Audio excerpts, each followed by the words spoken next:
What are we going to talk about today? Well, let's start from where we are, because if you want to take a journey, it's always good to start from where you are. Music. Every social group has its music. Now, isn't that astonishing? And it really is. I mean, in our culture, where identities tend through this business called schooling, where we tend to reproduce very similar sorts of persons. And, I mean, isn't it tragic that UNICEF is exporting schooling all over the world to turn everybody into the sorts of people we are? But what is astonishing is that every social group has its music. And academics have ignored this. They've just thought, oh, so what? Oh, right, people like a dance and a sing-song, isn't that fine? But they've left it at that. And you get this sort of odd branch called ethnomusicology of a few marginal people who no one takes particularly seriously, or at least until recently, but who've been diligently looking at this question.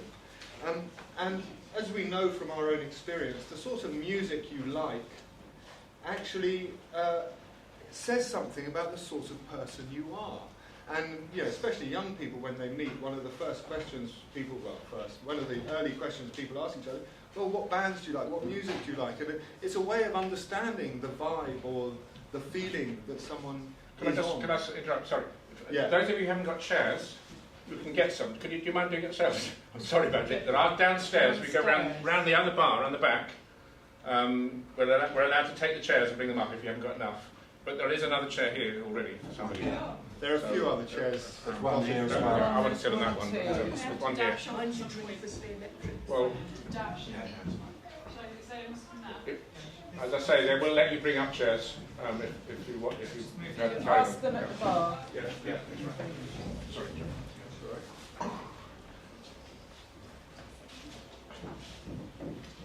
Yeah, so the point is that every social group has its music, and this has been unremarkable to academics. Stephen Pinker, this obnoxious psychologist, he calls it evolutionary cheesecake. He thinks music is a sort of epiphenomenon of language, that people got this, some bloke basically got to speak, and then he impregnated, it gave him such sexual advantages that he impregnated all these women, and then suddenly people spoke. Just ludicrous stuff. Anyway, but it also neglects this thing that we as human beings hold to be really important to us. It really matters what music we listen to, that we spend time listening to music, and that it's not just the sound, and this is crucial. Music is like an aesthetic disposition. It encompasses a particular clothing style, often a particular language style, a particular way of being in the world, of hanging out, of talking to people, of sexual morality, a whole range of different things. It's not just the music. And part of the reason why people ask, well, what music do you like, is because they're trying to read in those kinds of messages through the sort of music people do like. And so what I really will do in the first part is just unravel a little bit why music should be so interesting to human beings and such a focus of our interpersonal relationships, but also what it does.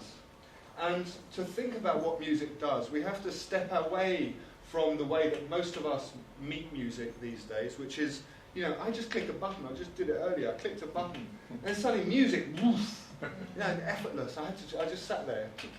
But any other place, any other time, any non-Western place, any other time in history, if we wanted music, well, we'd have to get together and we'd have to start making that music. Now, the getting together and making of that sound is actually, that's where it's all happening. That's where, as far as an anthropological analysis, that's where the meat of what you can get your teeth into. So if you look at this image, for instance, you can see here the classic orchestra. Now there's a conductor, there's the first fiddle, the second fiddle, the third, there's a whole hierarchy that is intricate and absolutely necessary to the creation of that symphonic music.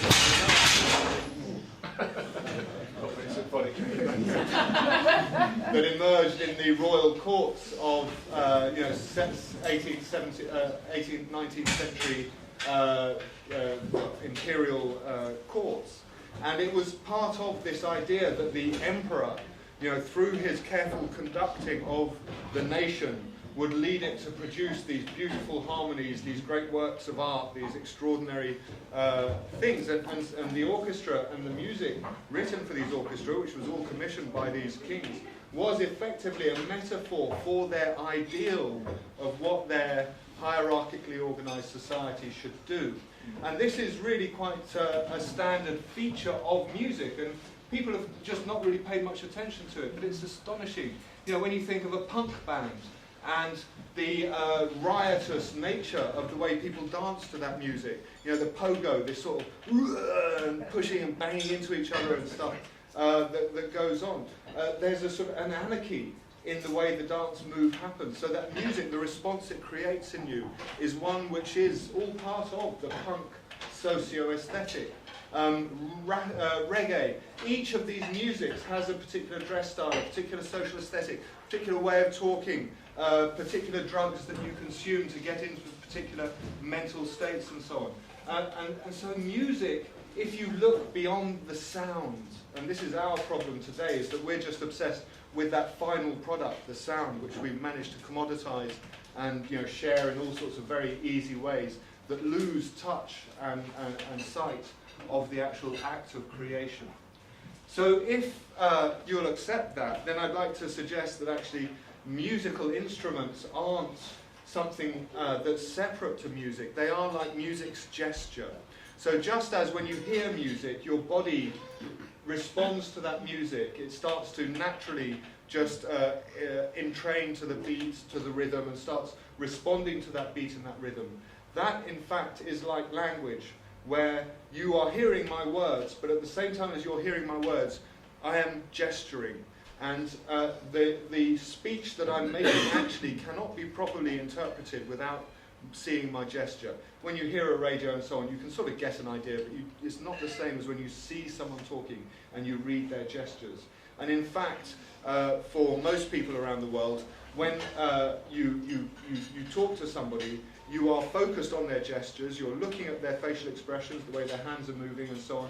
You're thinking about the history of your relationship with that person, you're thinking about the context of the conversation. All those things come together for you to actually interpret what's being said. Is he lying to me? Is he trying to control me? Or is he manipulating? Or is this fun? And, all that stuff comes through that conjunction of all those different features which you're interpreting. And so with music, the gesture of music, neuroscientists show that actually when you're formulating a speech phrase in your head, before you formulate the actual words you're going to say, you begin formulating the gestural component which goes with those words. So the idea, people actually start thinking about the gesture before they start thinking about the speech that's coming out. And this is, I think, reflected in music. So playing an instrument is a musical gesture. Dancing is a musical gesture. And instruments are basically dancing with something that makes noise in between. So when we try and really think analytically about music, we need to go beyond the notes and the structure of the notes. Those are, of course, important too, but to really think about this whole context in which music emerges. And in fact, in many cultures, people don't talk about music or dance as separate things. So Japanese researchers who wanted to start studying dance had to invent a word in Japanese for dance, because there wasn't a word for dance. Even, of course, there are many dance styles, but each style had its own name. There wasn't this generic thing called dance. The Blackfoot, for instance, they have this word sa poop, which means music, dance and ceremony all rolled into one. Right across Papua New Guinea, for instance, people talk about sing-sing. And sing-sing is dance, it's ceremony, it's music, and it's very difficult for anthropologists to inquire about dance separately from music, because there isn't the vocabulary and the language to do so. And this was generally interpreted as sort of a lack of sophistication on the part of these people. But I think actually it's a much more accurate observation of what's happening when people make music. It is all these things rolled into one. And someone called Gerhard Kubik, who was an early ethnomusicologist, he suggested, music is a pattern of sound as well as a pattern of body music, both in creating this sound and in responding to it in dance. So it's these modes of participation, that's where we're going to go today, is to really look at how this very distinctive interlocked pocketing or yodel song style of the pygmy hunter-gatherers serves to inculcate a whole world, a whole social aesthetic, which is this very characteristic Bayaka social aesthetic. And what's astonishing about this style of music is the distribution of it. And it is shared by all the pygmy groups of Central Africa and the Kalahari Bushmen. And it's a very distinctive style of dense vocal polyphony. So what polyphony means, just quickly, is that the song can't emerge if I sing it, or even if me and Chris try to sing it. Actually, I sing one melody, Chris sings another, you sing another, you sing another, you sing another, you sing another, and it's the interlocking of those different melodies which actually makes a song happen. And so what this does is create a context in which no one is leading the song, and anyone can stop the song and start the song as it goes along.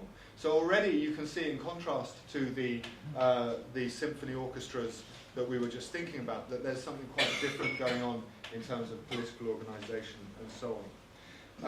The other reason why music is important is that you have this, culture is one of these complex combinations of knowledge and embodied skills. So if you understand that culture is not simply a set of rules, it's a whole lot of, for instance, the way a friend of mine who's an anthropologist, he worked in Madagascar, and any time you walk past someone who's older than you have to bow your head down so it's lower than them.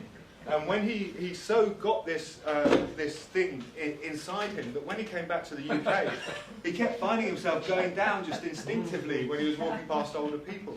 And he had to sort of check himself. But that is because, and he is actually a very fluent Malagasy speaker. He really is just like a Mbendjele in this particular case. Anyway, but if you understand that culture is this combination of muscle knowledge, body knowledge, as well as mental, intellectual knowledge, then the role of music starts to become more apparent. And Maurice Bloch made this lovely observation that actually culture, when you start to talk things in words, you are now getting away from the actual way that the brain holds culture. And so he gives the example of driving a car. Now, if you think of driving a car, you are not probably driving very well. So when you start to learn to drive a car, put your left foot on the clutch, put your right foot on the accelerator, right hand or left hand, whatever, on the gear stick, change gears, lift up this leg. If you're doing that, you're driving badly. But when you have done it so much that it is no longer something that you need to think about, that's when you're driving well. And so you're actually driving along and having a conversation about the First World War or some Russian Marxist as you're doing it. And you're driving perfectly safely, perfectly well. Now, culture is knowledge which is stored at that deep level. It's not stored at this intellectual surface level that I'm using now to communicate with you all. And what these are called, or at least by some cognitive anthropologists, are a foundational cultural schema. That there are certain schemas that connect up a whole range of different things in culture to give you a sense of being somebody from some particular culture. And I call this a sort of social aesthetic, a socio-aesthetic. And music is particularly profound at accessing directly that deep level of socio-aesthetics because it responds to us, it acts on us in a non-verbal way.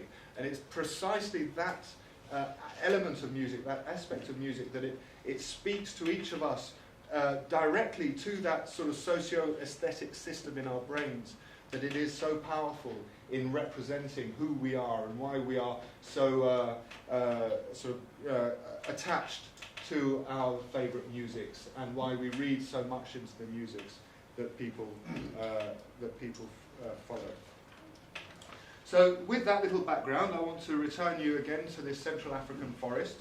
And as I said, this style of music is sung over in the east, and it's sung all the way over here.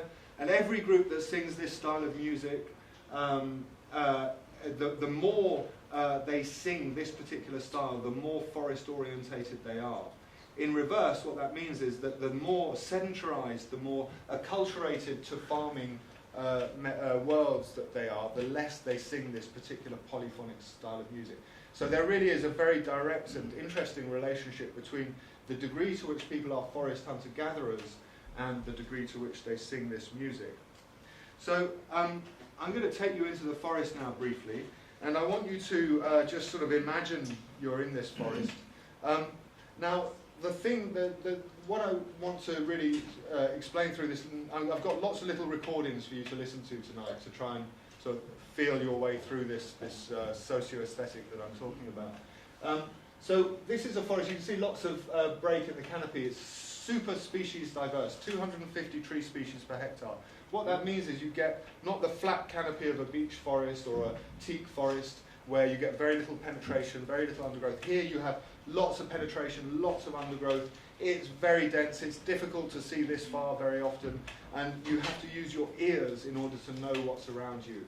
So first time I went hunting, after 40 minutes, the guys all sat down on a little hillock and started to snooze, and I thought, what's this? This isn't hunting.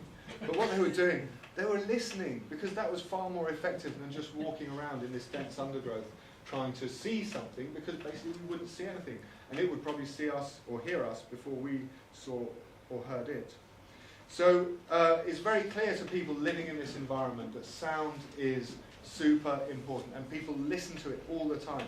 And in fact, they are such acute listeners of these sounds that it's more like a conversation. They understand what the forest is saying to them, and the forest does say things to them. And I want to just briefly introduce you to some of the things the forest says to them. But first, just listen to the forest and get a sense of what the soundscape is like. God, I can't believe it. I just set these up, literally 20 minutes before coming Just here. insert it again. Well, I'll just go to the original. I'll have to insert the whole lot. I just need to get that file out. Okay, ear education. It's always doing that for me as well. It's really infuriating. What Is that the speaker on? Oh, it wouldn't even run. Okay, so just try and listen to the periodicity of the different animals that are contributing to this forest song.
So the forest really does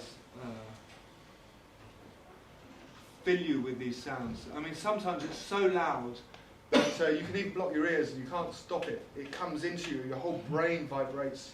I mean, it really can just be overwhelming sometimes. But if you are in that all the time and you are living like the Mbendjele do, you read those sounds like a conversation. And the forest is talking to the Mbendjele all the time. And I just want to briefly introduce some of the key ways it talks. So this is one way it talks, which is not about sound, but is something that people read. I don't know, the light's a bit strong, but can anyone tell me what that is? Sorry? Footprint, yes. Which, who? Very close, not far off. Gorilla, yeah. So this is a gorilla. Now, if I'm walking in the forest and I see that on the ground, I will look at the amount of moisture inside the prints of his 3 fingers. They love to walk like that.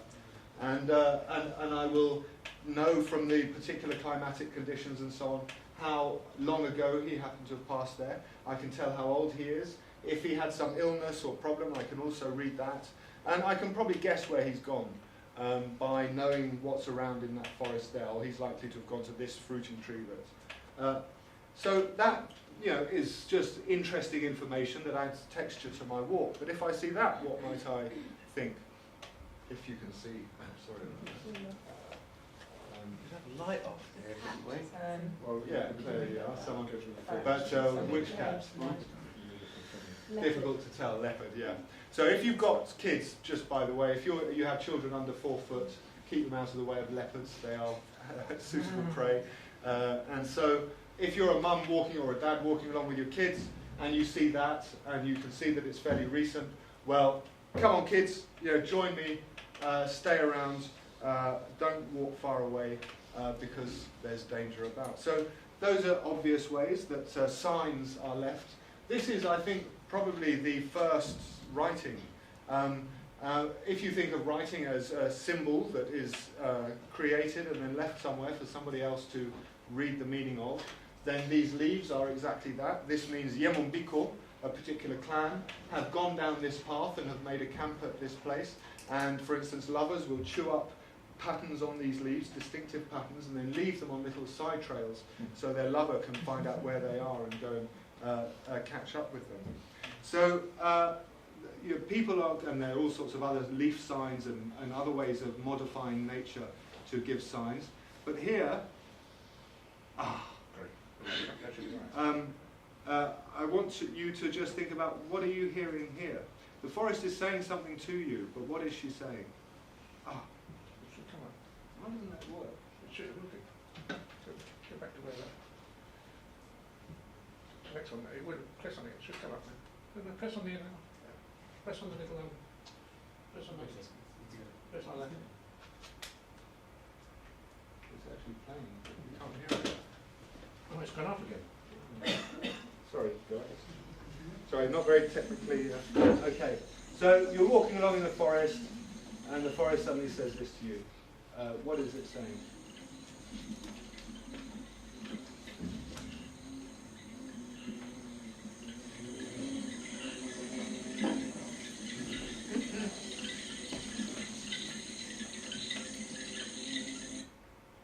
Any idea? Oh, there's honey nearby.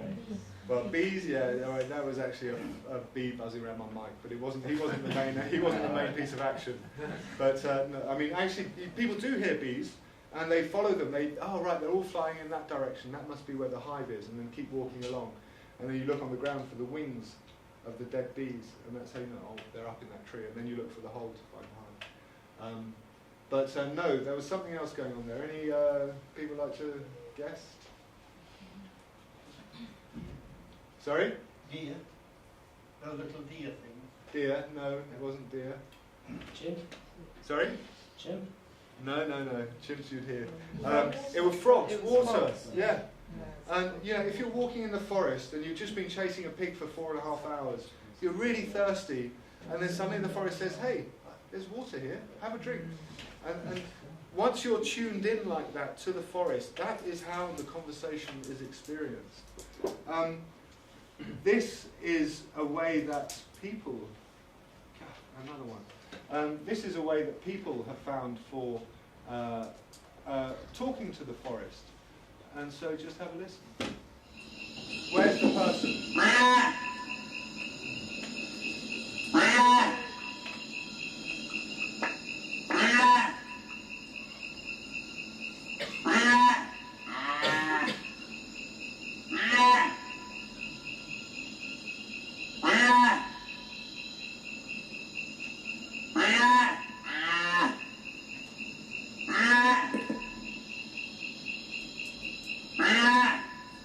What you're hearing is an antelope saying,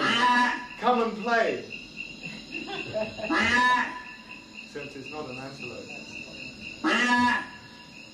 And this is where the Mbendjele have really made this into a conversation. It's not simply you listening to the forest and knowing, oh, there's water, or it's night time, or the bees are going home. You can also respond back to the forest. And if you know the right language, then the forest starts to give you things. So you say, let's play, as this man is doing, and an antelope comes out, and if you've got your spear there, of course, you've got dinner. And there are not just calls to antelopes, there are calls to... I don't know how to stop it now.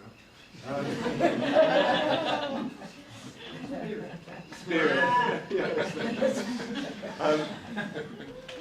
And so you can respond to the forest with the sounds of the forest, and by mimicking those sounds of the forest, you are able to get things from the forest.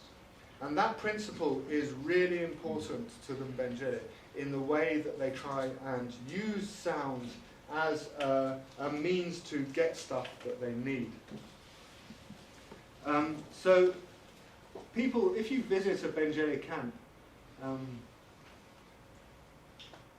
you will quickly realize that music is all around you. You know, as people do any activity that they're coordinating, they just start to tune into a particular rhythm. As a mother pats her baby, she will start singing very loudly. Constantly, people are just breaking into song just for the hell of it, just for joy. I always thought those American musicals, Hollywood musicals, so naff, you know, it just seemed so implausible how people just break into song like that. But, you know, living with these guys, I suddenly realized, it's not so implausible, it can happen, you know, and it can be genuine, it can be not contrived. And so this process of mimicry is really important.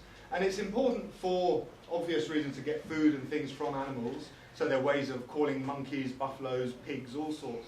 But it's also very important in educating people about what to do. So if you hear this sound, well, you should run for your life because a gorilla's just coming out of the undergrowth. And they're not all the cuddly, furry, friendly creatures that you see on National Geographic. So this business of mimicking the environment is constantly used in speech. So whenever I tell a story about something that happened to me in the forest, I will break it off from being a word-based verbal description to being a pure sonic description.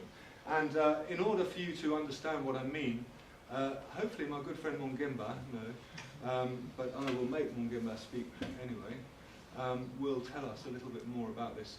So he's telling a story. I won't tell you what he's saying, I'm not translating it, but see what you think he's saying.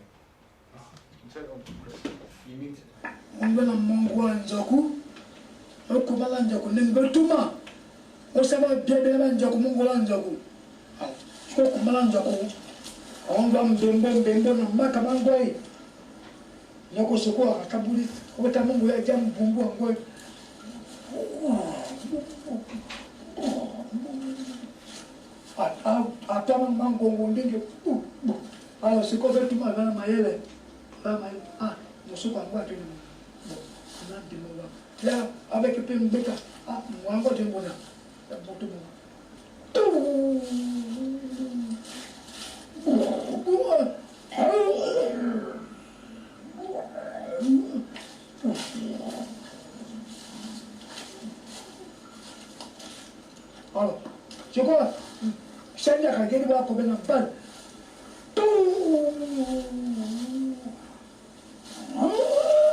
Any idea what he was talking about? There were 5 of them, and they were really big.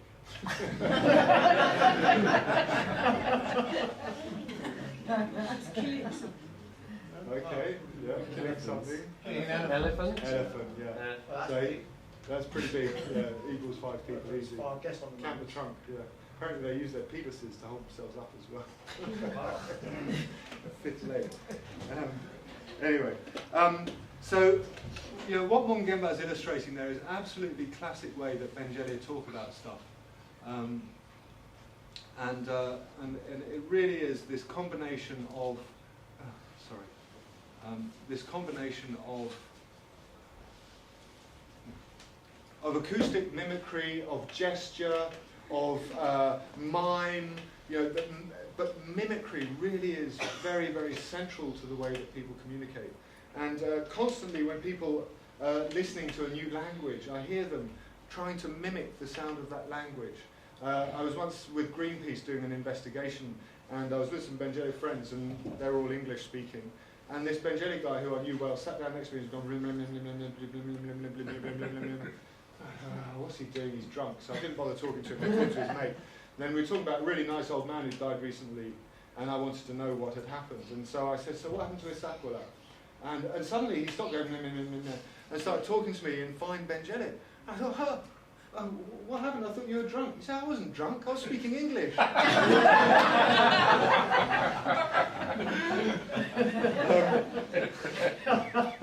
But sound making of women is even more musical than the sound making of men. And it's something which women cultivate, a sort of song-like way of interacting. So they have all these expletives. So as one woman says one thing, another woman overlaps her utterance with sung sounds that express her emotional relationship, engagement with the thing that the other woman is saying. And it's really beautiful. They do it especially in the evenings. So sort of when you come home from gathering, women go to their hearth, start preparing the food they found in the forest, and they start this conversation between the hearths.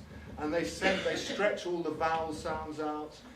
And if you lie there relaxing or sort of snoozing, as I try to do, it's so beautiful. It's like this sort of anthropomorphized bird song that's just travelling around, and it's not, they're not saying anything particularly important, but it just gives an ambiance, a really homely, comfortable feeling. And people are just constantly, you know, little girls waiting around, just start singing, put some little sticks on their back and pretend they're babies and dance around like their mums did in the ritual that was an evening or two before. But what I want to get you to listen to is storytelling. And I think storytelling of the type you're about to hear is probably where language originated. And it's linked to what you just saw from Mbendjele there. But, and again, I suspect, let's not even bother. Go straight to the original. So this story is chimpanzee wants to get initiated. And and of course, you know, you don't just get randomly initiated like this. He's arrived, he's said, I want to be initiated. And people say to him, look, you can't get initiated like that, you're going to die. It's going to kill you. Don't do it. And what's happening here is that blue thing there. The people are saying to the chimpanzee, don't do it, you're going to die. But he keeps insisting and coming closer to the place where the initiation's going on. And so, on the one hand, some of the people, so it's not like this situation of monologue that you're all falling asleep to here, but it's where I start, Chris then adds another part of the narrative, you start singing the songs that would have been sung at this stage, and then over here, some other people start becoming the chimpanzee. And before you know it, you've got an extraordinary spectacle happening. So, unfortunately, you can't see what's going on here. But just try and listen in to all the different stuff that's happening as this story is being told.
So, I don't know if you could catch, there was someone actually narrating the story verbally, but while he was narrating, he was overwhelmed by people becoming chimpanzees, becoming ritual participants, and the effect when 40, 50 people start doing it, when, imagine this whole place starts living out the narrative of chimpanzee, it is extraordinary. It really is very powerful, visceral experience of what it must have been like for chimpanzee to try and get initiated. So, a society that mixes language, music so freely and so constantly really do offer a wonderful window into a better understanding of why people have music and why people have dance. And music in particular, I mean, people have more or less agreed that language is useful for one person to communicate to many, or one person to communicate with another person. But if you want groups of people to communicate, if we use language, we have a couple of options. We can all say the same thing, which starts to get a bit boring, or we choose a leader and the leader speaks for us. Now, being boring is not acceptable for the Mbendjele. Having a leader is not acceptable for the Mbendjele. So how do groups speak to each other? Well, what they do is they sing. And through singing, they can say things which even one individual singing that thing might create all sorts of problems. So, for instance, next week, Ingrid's going to treat you to some footage of some of the things women say to men. The balls are no good, they're already finished. The penis always dies, the vagina wins. All these things that basically insulting men and men's genitalia and men's sexual practices, sexual behaviours. And we men, we sit there going, as these beautiful, gorgeous women dance up and down singing all these rude songs. And we were making a film about it in September, and so the filmmaker said, come on guys, what is it? Have you got songs that insult the women? And they go, nah. So what do you think about when the women insult you like this? Oh, well, we don't like it. So why do you let them do it? Why do you put up with it? Oh, well, they are beautiful, aren't they?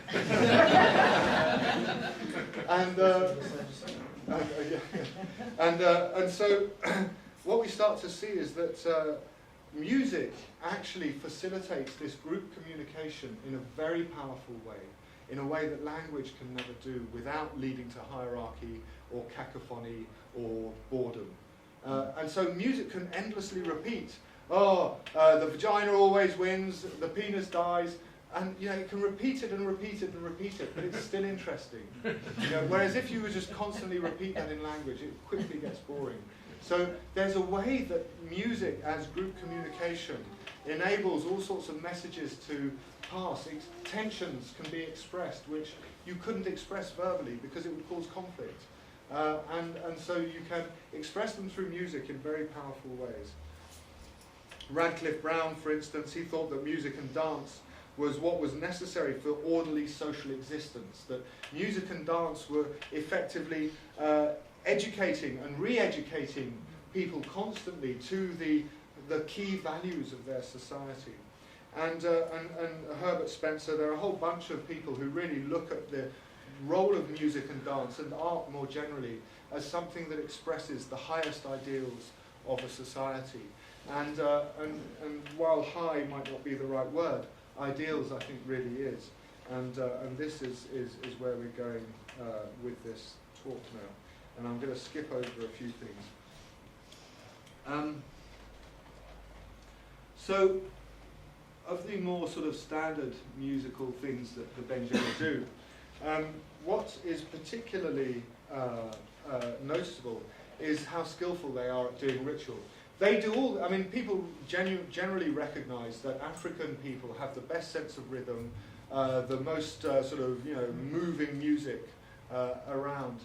And this skill is recognised by African people, at least in this region, as really being most brilliantly exemplified by these Pygmy people. They really are. They do all the rituals for their neighbours. So all the major rituals of diverse ethnic groups who live in areas where these hunter-gatherers live, get the hunter-gatherers to do their key rituals because they are such wonderful ritual performers.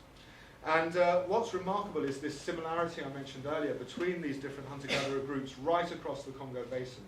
And I played some recordings of Mbuti music, which comes from the far east of the Congo Basin, near the border with Uganda, which was recorded by Colin Turnbull in 1950, so 60 years prior to me playing it to the Mbendjele. And literally within 10 seconds when the Mbendjele heard it, they said, "Oh, they're Bayaka, just like us." Now, genetically, we've learned that they have not been together for at least 12,000 years. And they're still singing the same songs. Yeah. So when I realised this, I just thought, gosh, there's something really, really interesting going on here. So what do they think their music's doing? Well, they say music is potent, it's powerful, it has power. And when you sing, you charm things, you make them go soft, you make them more available to giving you the things you want from that being. So, for instance, before elephant hunting, women sing yele. And as they sing yele, they go into these trances and they travel over the forest and they actually catch the elephant. They tie up the soul of the elephant. And then they say to the men, "Right, you men, go over there and you go and kill your elephant. It's waiting for you." And the men go off and do the killing. Now, in the Mbendjele rules of sharing, you have what's called mokobia. And mokobia are the person who put in the second spear. So when you're hunting pigs, the one who puts in the first spear is the owner of the pig, guardian of the pig, if you like. And the person who might have killed it with the second spear is just called mokobia. So, in fact, when men kill elephants, they are mokobia. The women have killed the elephant first. So this huge social value, which men might use to say, "Oh, aren't we special," and all this to the women undermine by saying, "No, actually, we killed it first. You just went and collected what we'd already killed." And they do this through song. When we walked off net hunting, all the women were singing, and they have this lovely sort of flute thing that they do, which I won't try and mimic. And I thought, God, you're just telling all the animals we're arriving. I said, "What are you doing? Why are you singing like that?" And they said, "Oh, we're enchanting the animals. They'll get all soft and relaxed listening to the music. And then when we put our nets out, we wake them up and chase them into the nets. They'll be all surprised and we'll catch them." So the general principle is that music enchants sentient beings. It makes them relaxed, happy and open. And that makes them easier to ask for things, or if they're animals, to catch them. So these singing rituals are a regular feature of camp life. People really like to do them quite regularly. And when they do this, they do these complex polyphonic singing, which is not going to work there again. It really is. It doesn't it's in the same folder, doesn't it? It is in the same folder. It is in the same folder. Yeah, look, there's the PowerPoint. Oh, it is. I see, sorry. So where are we? We want Pimby. That's what we want. Is it on? Oh, no, it's not on. Keep going off. That's good. That blue button. Yeah, it's gone on again.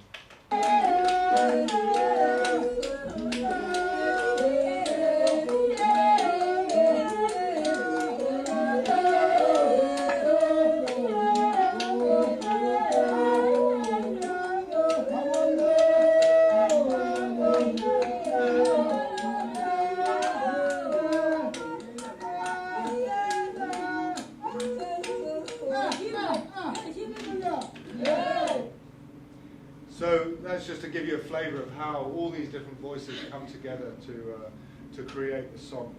But what's very interesting is if you connect this now to their egalitarian social organisation, and actually, although you heard some of them stop the song, anyone can do that. You just go hey hey hey, and then whoa, everyone stops, and it's anyone can do it. But if you do it, you need to start the next song. So if you don't, you're called a song thief, and people get really annoyed with you and start insulting you. But if you do it well, it builds the energy. So you think, "Oh, isn't this gorgeous? I'm just having such a wonderful time." And someone stops it. I want to get back to that space. And so when they start it again, boom, you actually even go higher. And it's a way of actually building the energy of the group till you get to these rather beautiful trance states that they cultivate in this. And it's not like the Bushmen sort of fall on the floor, roll in the fire type trance. This is a much more in your body, losing your sense of self, a bit more perhaps like the experience of, the sort of classic religious experience that happens when people sing in choirs or in other sort of group contexts. and this loss of self, essentially. But in this sort of camp life, how do people get on with stuff? I always used to be amazed. We get up in the morning, and there's no one saying, right, you boys, off you go and do some fishing. You women, go and get some yams. Oh, come on, you young men there, go and kill some pigs. No one's saying anything like that. Yeah, people just get up and go off, and they say, oh, I'm off to do yams, or I'm going fishing, or whatever it is. They might not even announce it in any formal way. They just chat with whoever's around them. And yet every day, somehow, there's enough food to eat. And I couldn't understand this. How is this happening? What's actually causing this, enabling people to coordinate their activities so well? And it wasn't until I really analysed the way that song happens that I started to understand this. And so what's really going on is that people are being socialised through musical participation into certain ways of interacting with each other. And in a sense, you don't need language for this. You just need to participate in music. And this is one of the reasons why I think music is before language. Because music holds so much pre-linguistically that is vital for the organisation of social groups. And just singing together is a really powerful way of educating a group of people about a particular way of coordinating together. And as we get into more of an analysis of the music, you'll see why. But just to talk about socialization, I mean, in a fetus in the womb from 24 weeks is already hearing. And so if you imagine, if you're regularly involved in these long, and they do sing all night long, they'll sing for 3 days sometimes. I mean, this is extraordinary immersion in sound, in music. And as people are doing this, if you're pregnant, your unborn child is hearing those sounds. And there's some evidence to suggest that endorphins are shared with a fetus. The mother's endorphins are shared with the fetus. So the sort of massive dose of endorphins that this sort of music participation creates are shared with the fetus. So you've got a very strong early reinforcement of this propensity to enjoy music that's happening without any explicit teaching. It's just happening by the co-presence of the fetus with the mother as she dances around. And then once the child's born, of course, then they're just kept close to the mother's body at all times, or close carers' bodies. And so if that mother is singing, then that whole resonating chamber of the chest is resonating in the child still. And I've noticed before they walk, mums love to use the, I don't know if you've played with young babies, they've got this standing reflex where they just kick their legs out. And you can actually get them to do the standing reflex in time to the music quite early on. So these kids are actually learning to dance before they learn to walk. They're learning to dance before they know how to talk. And this gives, it really is very difficult music to do. Next week, Ingrid will have to do a simplified version of what you're hearing now, because otherwise it's just too difficult. You haven't been through that whole socialization process for you to grasp. I mean, maybe some of you are very gifted, but certainly not possible for me. And the child is learning all these melodies and how they fit together, and that is actually really important. One of the things that is necessary to understand, a polyphony depends on everybody singing something different. It requires, if Chris starts singing what I'm singing, and you start singing what I'm singing, and then suddenly we haven't got a polyphony. We've just got some melody that we're singing, and that is not what people are about here. They want a polyphony, and it's not music until it is a polyphony. And so the knowing which formulas you can deploy according to what particular style of music is being performed at that time is a really important thing that you need in order to participate efficiently in this. And once these kids have moved beyond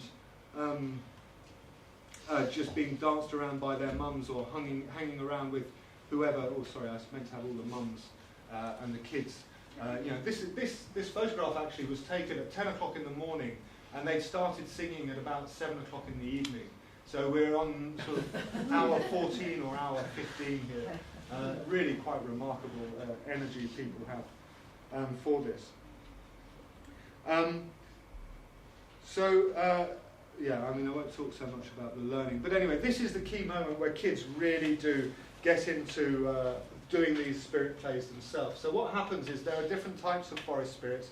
You get forest spirits that eat blood. Now those are the ones to avoid. You don't want to have anything to do with them. They cause too much trouble. They eat people. But there are other bunch of forest spirits that eat singing. They love song.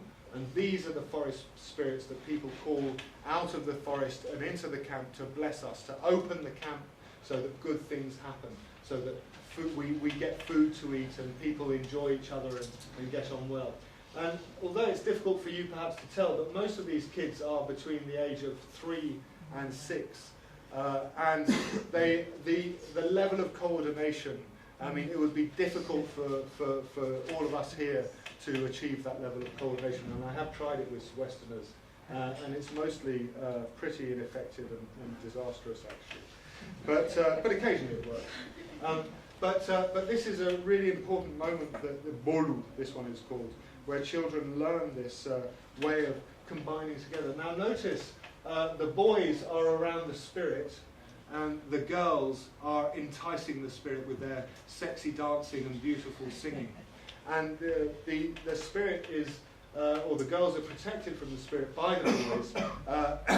And what's very interesting is that the spirit is called from the forest on a little path just behind some of the huts over here. And it's the boys that call the spirit. They give the spirit clothes. And then it's the girls, through their beautiful singing and dancing, who seduce the spirit out of the forest and into the camp. And that's crucial for the blessing of this spirit to be spread. And what's amazing is that actually structure mirrors the gendered division of labour, which reinforces the principle that a life of plenty is achieved by the effective coordination of different women and men's activities that are different. So by women gendered activities being different, you actually combine them together to create abundance, to create a good situation, the good life. And as I think I mentioned last year, heaven is not somewhere else. Heaven is right here when this sort of stuff happens. This is when you are in what human beings can taste as heaven.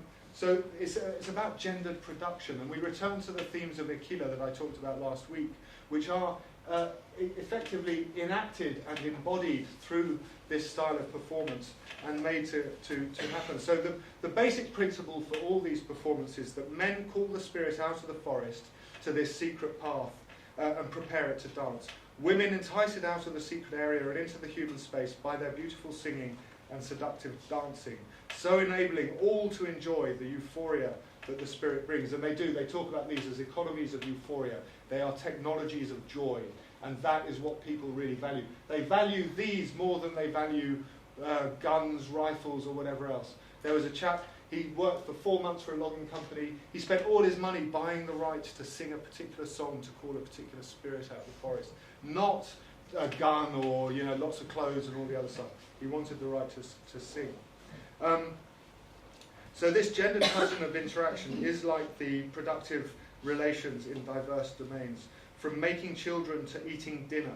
According to folk biology, men must repeatedly deposit semen in a woman's womb for her to make it into a beautiful baby, and she returns after birth to the man and his clan. So when a child is born, the woman cuts the umbilical cord and presents it to the husband. Here's your boy, and he is incorporated into the men's clan.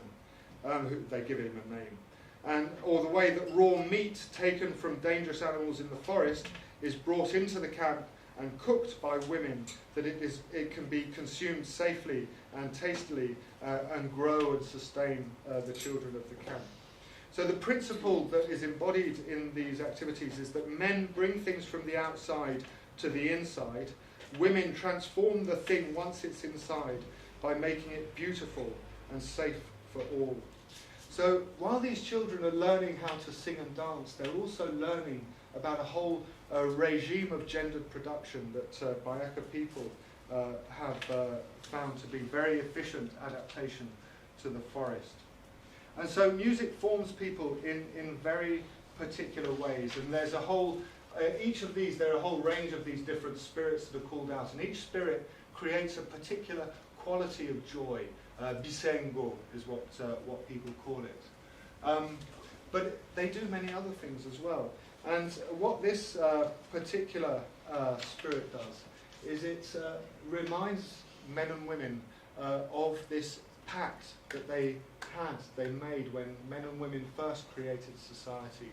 And I told you the myth last week where men and women were in different places, and when they came together, the women had been making babies out of this spirit, Mbendjele.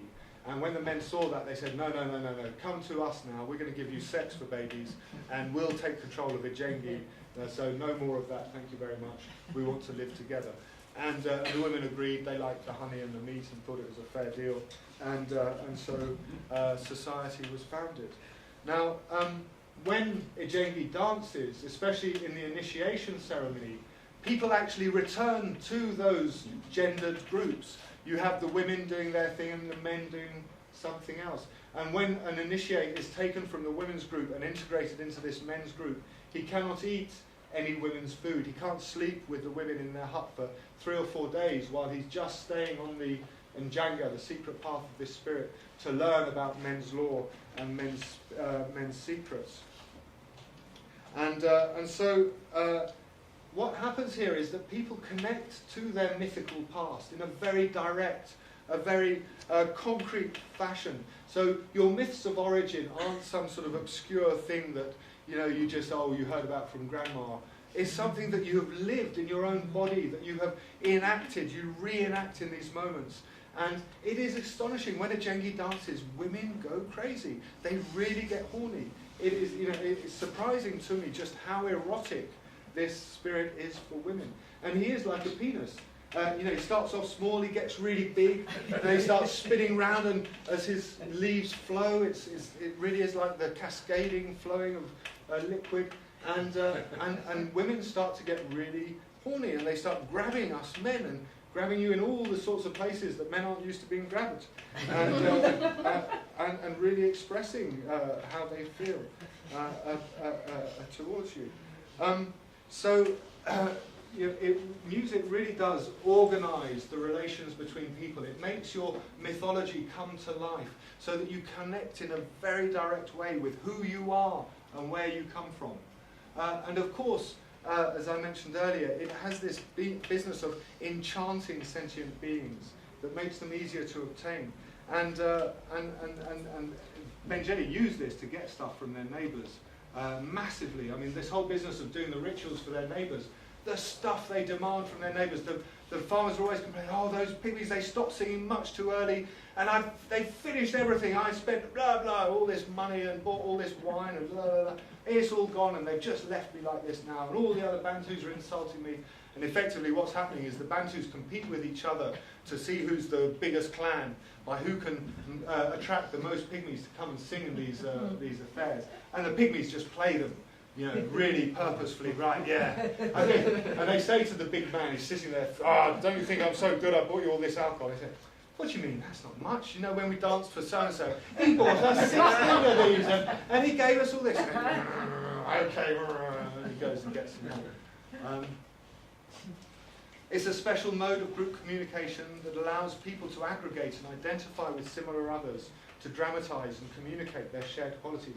When you live in small little groups of 12, 20, 30 people dispersed across the forest, music is the thing that mobilises people to come together again. So every dry season you have these big ceremonies, and people come from all over the forest. This business of small groups, big groups, small groups, big groups, that is the sort of the hunter-gatherer rhythm. And it's orchestrated through music. Music is the means by which people come and go. It really is a very...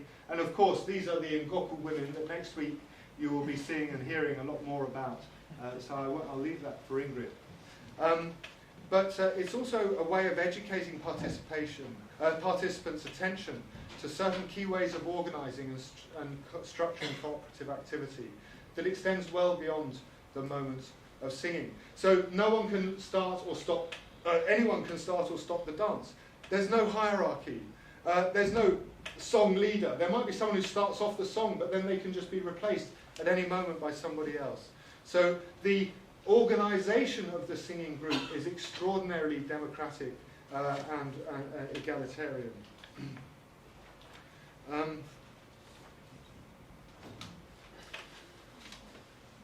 So people learn that political structure through singing as well.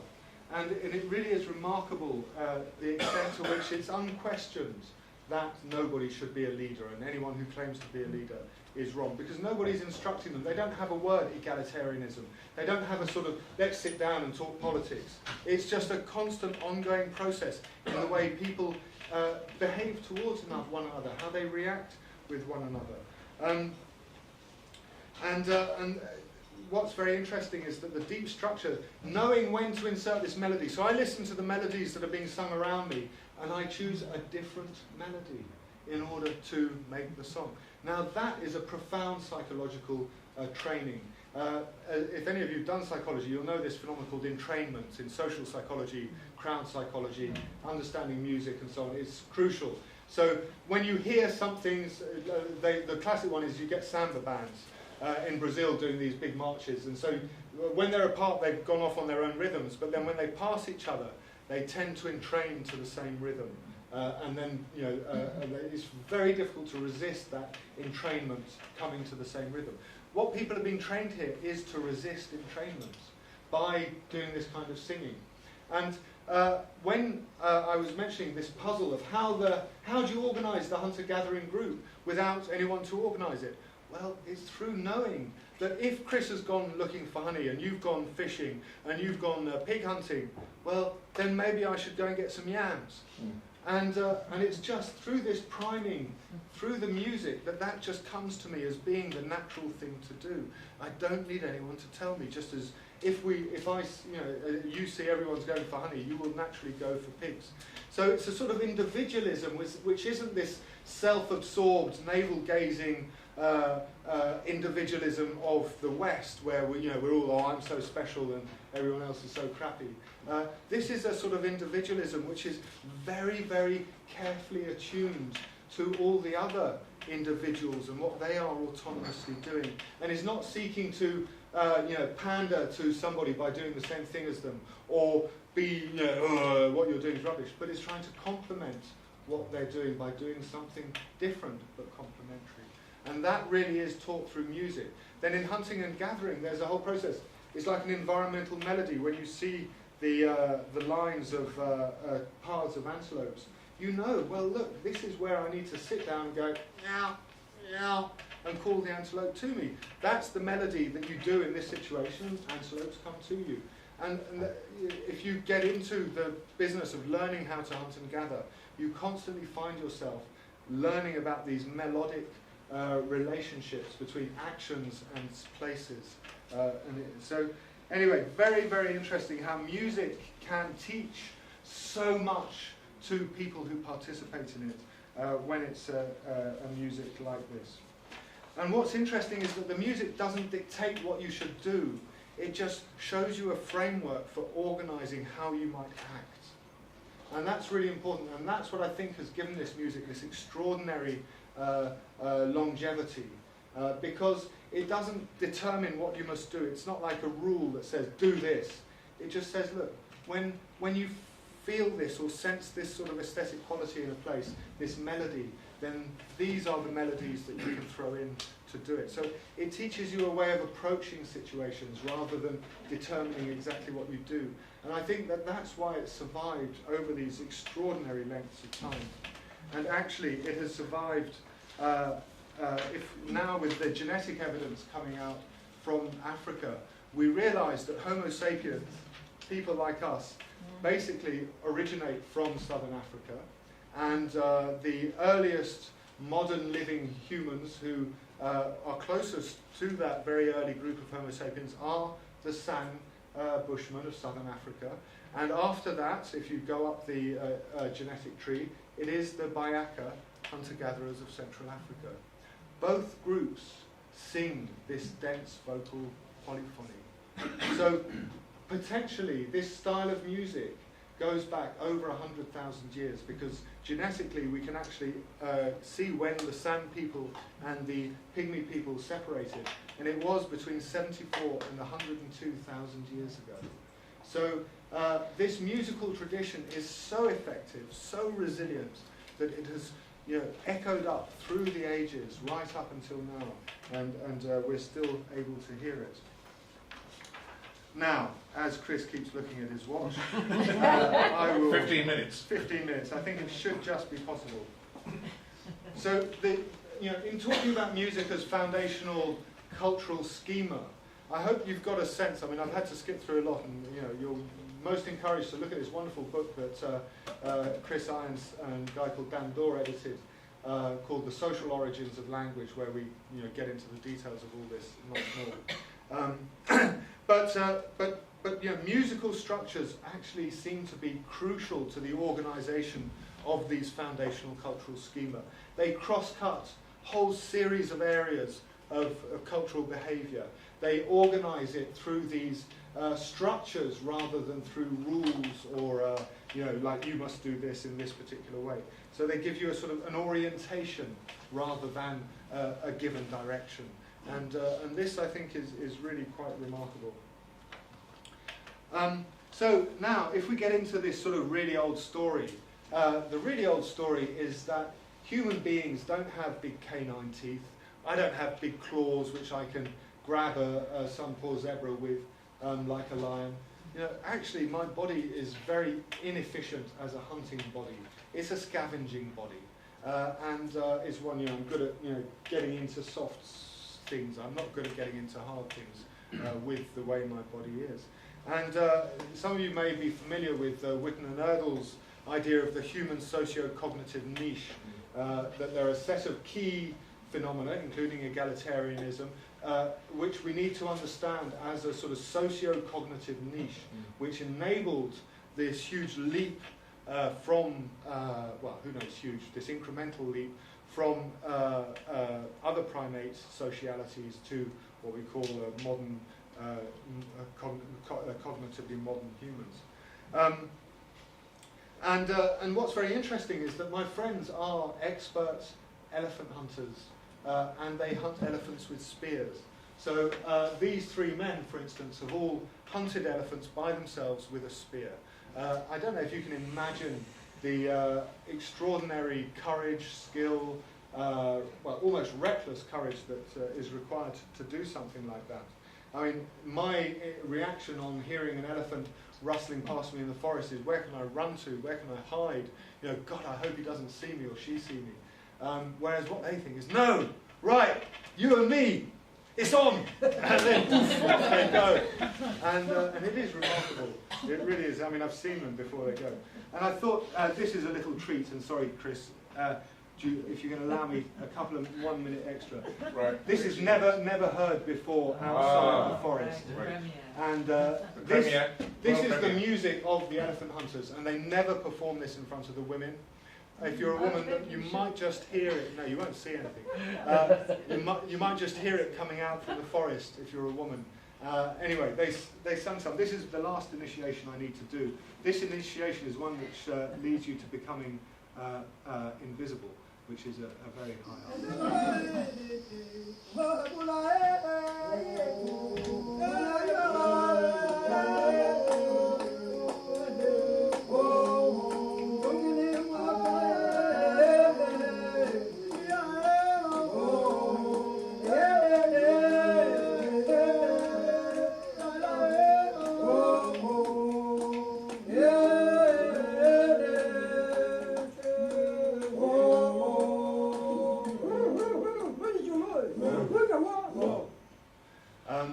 Now, during these rituals, when men sing like this, they share all sorts of knowledge about elephant hunting. They reenact, as you saw Mbendjele do at the beginning, different elephant hunts they had.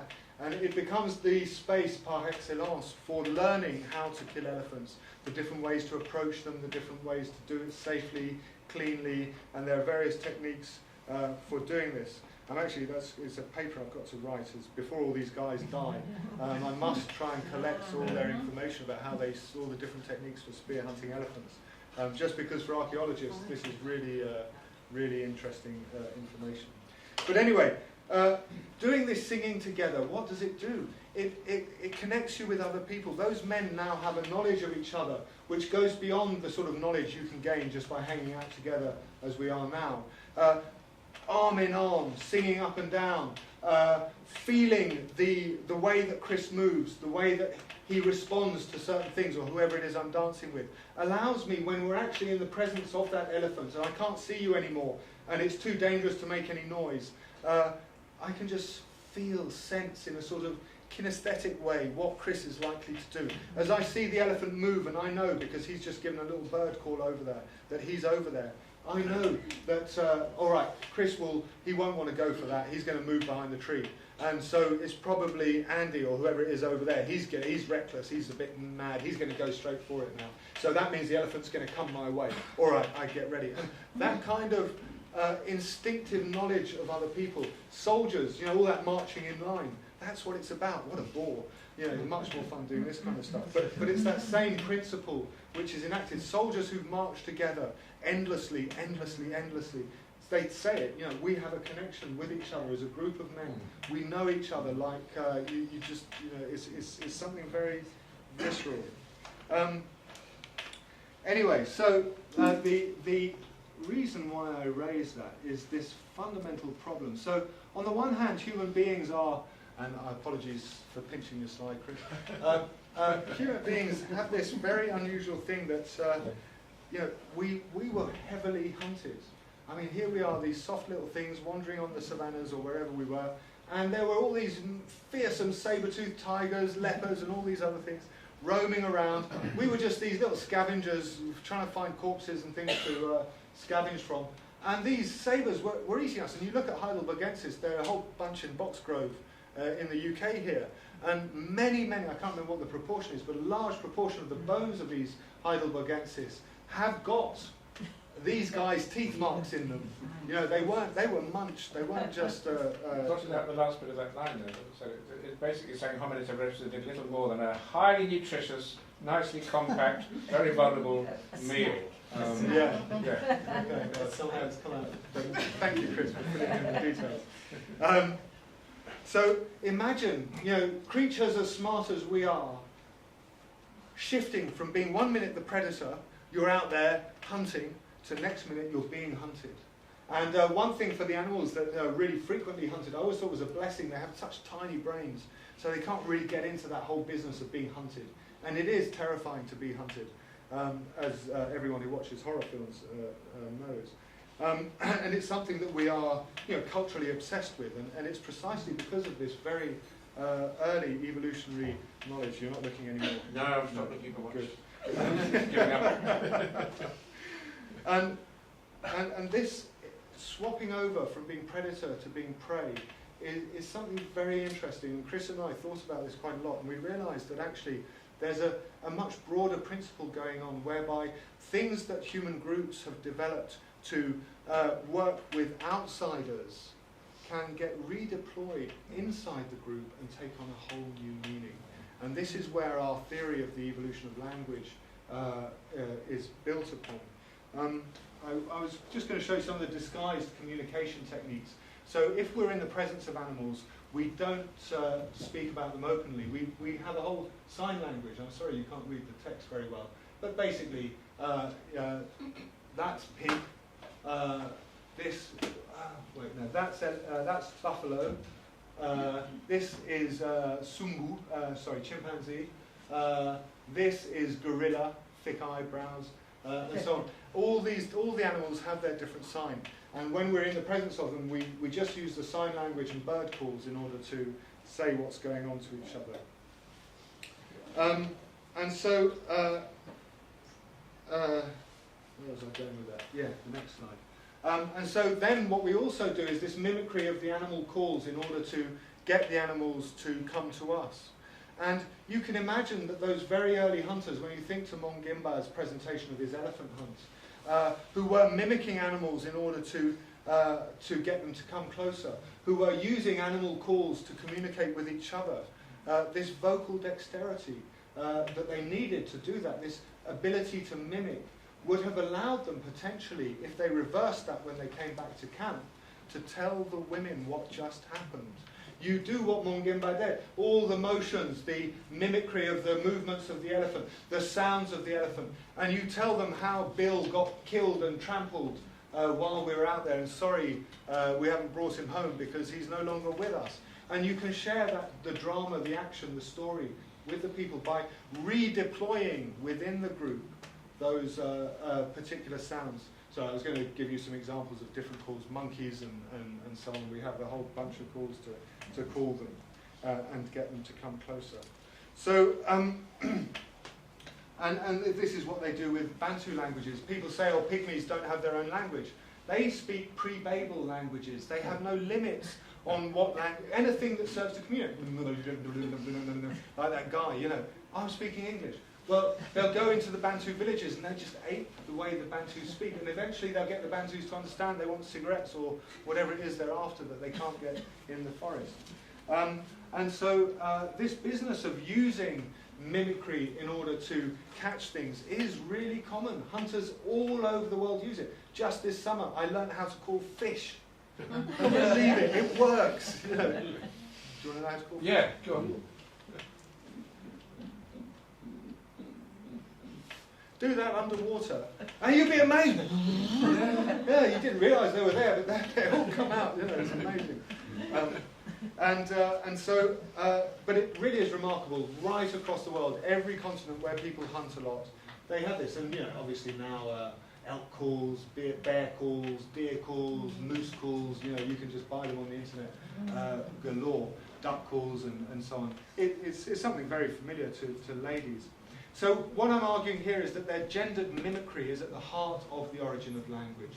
So you have this mimicry by men of wild animals that they can redeploy to tell stories when they come back to camp to tell the women what happened. And likewise, women provide us with a different sort of gendered mimicry. And here, we've got this business of singing for your life. These women, when they go in the forest, because they smell of aquila, they are frightened of the animals attacking them. And so what do? They sing. And this is, I just want to give you, sorry, Chris, a little sound of this original style of, could you press the thing, please? Original style. So all this polyphonic music is based on this basic element. The yodel that I'm about to play you is the yele yodel. This is the yodel that catches elephants. It's also the yodel women use when they're walking in the forest to keep themselves safe.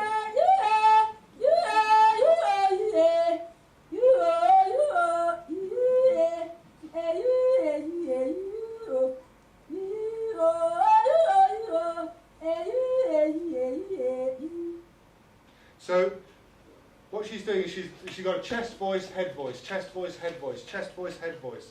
Now that creates a whole range of sound which you can't quite tell. I mean, if you're an animal, animals have a whole different style of vocalization. You know, they're very truthful vocalizations, and you know, if you get into signal theory and the work of Camilla and Chris, you'll see why that has to be the case for animal communication. But human beings have managed to somehow sidestep that restriction on vocal signalling and created this system whereby they share untruths with each other, and they are willing to accept those untruths. Well, how did that happen? This is the nub of the whole problem about understanding the evolution of language. So what's going on here? Why women are singing for their life? That's what they say. I'm singing because I'm protecting myself and my children from a chance encounter with one of these dangerous animals. So I'm warning them that I'm coming.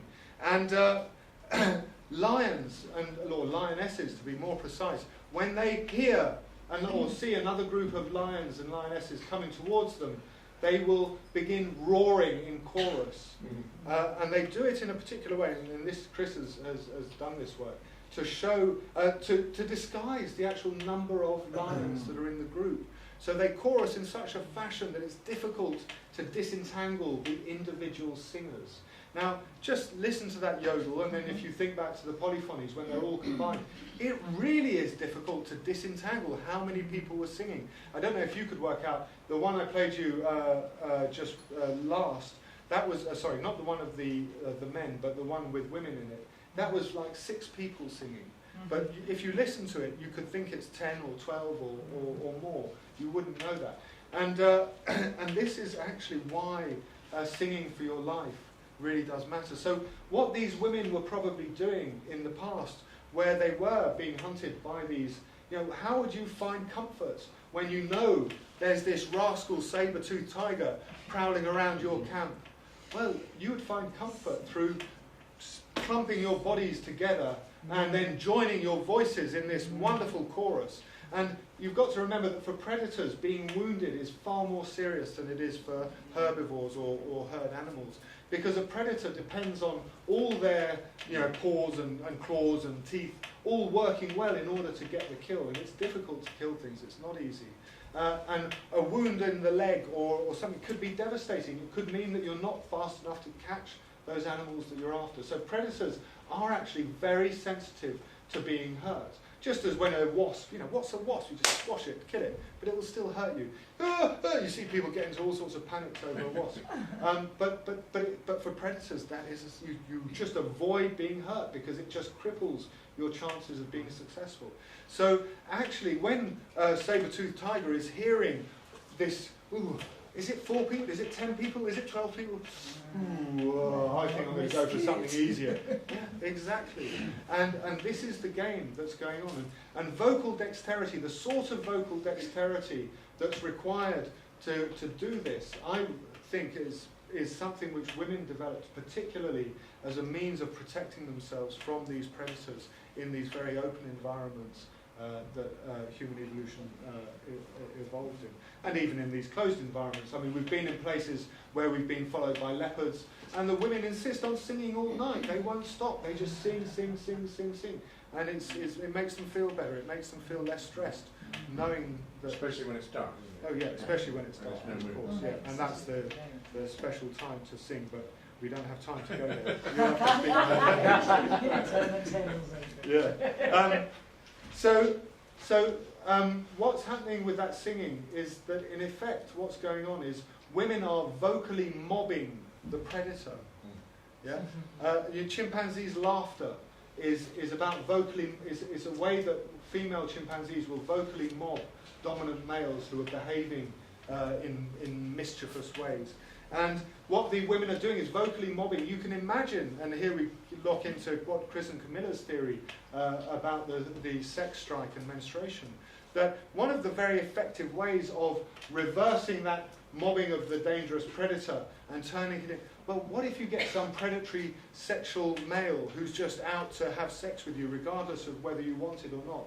Well, what about starting to chorus as a way of sending him away and creating a block, a solid group of women who will not just put up with that? Well, you can imagine the mechanics of the sex strike would have been very well oiled by this business of singing together, redeploying the vocal mobbing that was being extended to those predators out there, to these internal predators, these alpha males seeking to use their strength to impose their sex on you. So this whole business of reversals, of the role of mimicry, really is at the heart of how the human language faculty evolved and why song is so central to it. Now, that isn't the only way, and just to finish, you need to agree on a set of rules if you want to have language, because language is, of course, a set of rules. It's a way of communicating. Tiger. What does that tell you about some roaring, 11-foot long, brown and black, orange and black stripy thing? Yeah, it doesn't tell you anything. It's just a convention that we've agreed. We all agree tiger means this 8-foot, 11-foot long, stripy thing that's got big teeth and claws. But to get to that stage, you had to set up a system of rules. And one thing that the mimicry of women does in these societies is that it sets up a normative order. So last week I talked about Mbendjele, when someone does something that's outrageous, Chris, he ate all the samosas before you lot arrived. Well, one of you women will, towards the end of the evening, go over to the table and just pretend to be this enraged person eating samosas. We'll all start laughing, and Chris, who's sitting there, will, well, that's a bit rude. No one was meant to see that. And seeing himself exposed by Camilla, handing over the samosas, starts to feel ashamed of himself. But Camilla doesn't stop. She does it again and again, and more of us start roaring with laughter, until finally Chris laughs as well. And then Camilla stops. And that's what these old women do to anybody who steps out of line, who goes against the social norms. They mimic back what they did to the person who did it. And in the process, they evoke shame. And as we all know, shame is a brilliant social controller. You don't need anybody to do anything to you. You feel ashamed, sorted. And so this process of deploying mimicry of people who break social norms to the group as a way of castigating and controlling those is a very powerful way of establishing a normative order in a group of people. And it's this combination of redeploying skills in mimicry that were initially developed to deal with outsiders inside the group that language emerged from song. Thank you very much.